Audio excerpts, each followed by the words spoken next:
আল্লাহর কথার কোনো গুয়া মাথা আমি কিছু পাই না।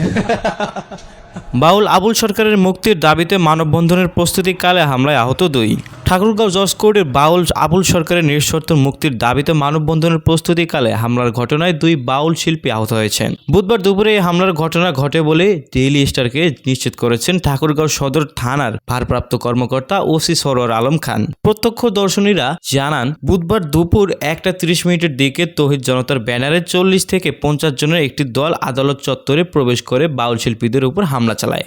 আহত 2 শিল্পীর পরিচয় তৎকালীনভাবে জানা যায়নি। ঠাকুরগাঁও উদীচী শিল্পগোষ্ঠীর জেলা সাধারণ সম্পাদক রেজওয়ানুল হক রিজু দা ডেইলি স্টারকে বলেন, মানববন্ধন কর্মসূচির জন্য শিল্পীরা জজ কোর্টের এলাকায় জড়ো হয়েছিলেন। এ সময় একটি উচ্ছৃঙ্খল দল সেখানে গিয়ে হামলা চালিয়ে 2 জনকে আহত করে।